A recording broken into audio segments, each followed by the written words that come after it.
Paano mga ka-travelers, this is again John from Road Crew Travels, and in today's video, so pagpapatuloy lang natin yung nasimulan nating vlog about Maya account. Okay, so nung nakaraan, tinuruan ko kayo kung paano mag-download at mag-register ng basic account sa Maya. Now, in this video, ituturo ko naman sa inyo kung paano i-upgrade ang inyong Maya account. Kasi nung nakaraan, tinry kong mag-send or even mag-cash in ng pera galing sa GCash and sa BPI, wala nangyari. Meron lang message na lumalabas sa Maya application ko na kailangan ko daw i-upgrade ang aking basic Maya account para ma-experience ko yung ganong transaction. So, ibig sabihin nito, kapag basic lang ang account mo sa Maya application, ang pwede mo lang magamit dito is yung transaction between Maya accounts. So, don't worry mga ka-travelers, papakita ko sa inyo yung step-by-step procedure para malinaw sa ating lahat. Okay, so tara, let's!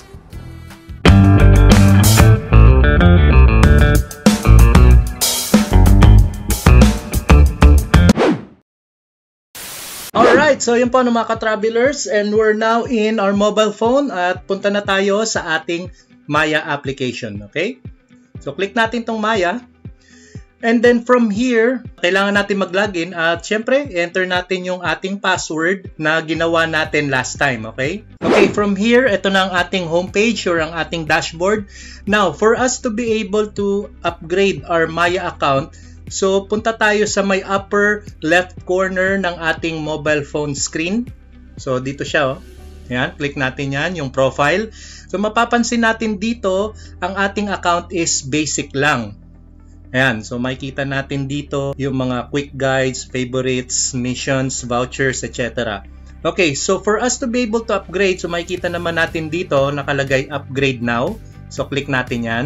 And then, this would be your complete Maya experience kapag nakapag-upgrade na tayo ng ating Maya account.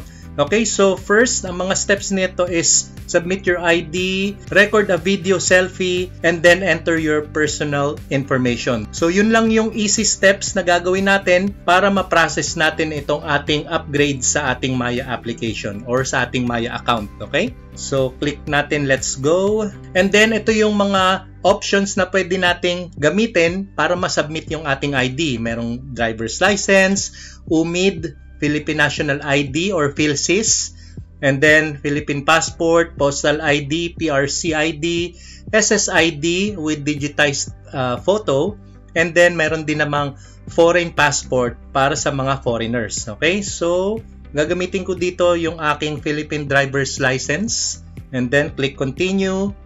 Yan.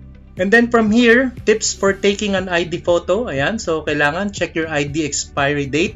So kailangan yung isasubmit nyo na ID dapat hindi expired. And then take the photo in a well-lit room. So kailangan maliwanag yung lugar na pagkukuhanan nyo ng photo ng inyong ID. And then make sure your ID is clear and the whole card is seen in the shot. And then take a photo of your physical ID instead of a computer screen or digital copy. So kailangan talaga gamitan natin ng ating mobile phone para ma-capture natin yung ating ID. Huwag yung screenshot lang na galing sa computer. So, click continue. Allow Maya to access the camera. So, enable camera. So, while using the app. Okay. So, kailangan nasa loob ng frame. Focusing on ID. Ayan. Okay. And then, click use this photo. And then, click continue. And then, allow. And then, you're going to start the face verification. So, magkakaroon tayo ng selfie. Ano po? So, start verification. Ayan, preparing. Ayan. Please come closer. Ayan, blink eye. Alright. And then, processing.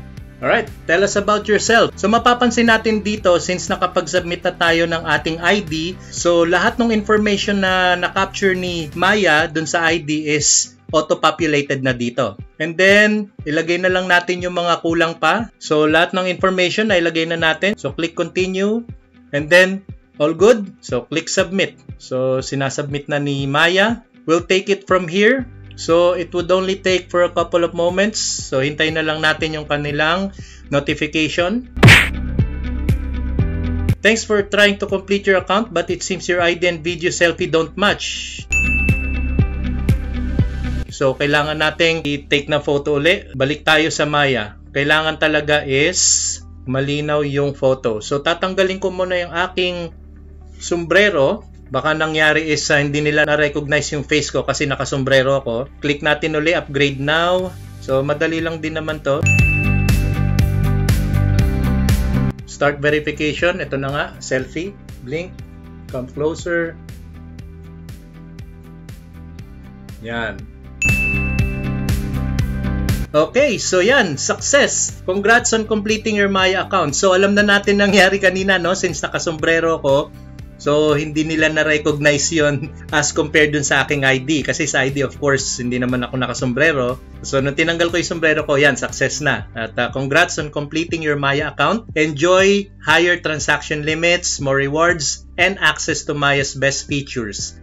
So, explore the app now. So, yun lang po yun. Napakadali lang, di ba? Good job! At yung pong simpleng vlogs na na-present ko sa inyo ngayon, I hope may natutunan kayo. O, di ba napakadali lang mag-upgrade ng ating Maya account at additional information na rin at benefits sa pag-upgrade ng ating Maya account. So, maraming vouchers at cashback rewards itong si Maya kapag magbabayad tayo ng bills. And of course, according do sa na-research ko, 500,000 pesos ang daily limits nito for cash in and transferring of cash. O, di ba napakaganda ng benefits niya mga kaibigan at mga ka-travelers? So, what are you waiting for? Mag-upgrade na rin tayo ng ating Maya account para ma-experience natin yung mga iba't ibang perks na nakapaloob dito. Nice! At kung di pa kayo nakasubscribe sa aming channel, don't forget to subscribe Road Crew Travels at i-hit nyo na rin ang notification bell para updated kayo palagi sa aming susunod na vlogs.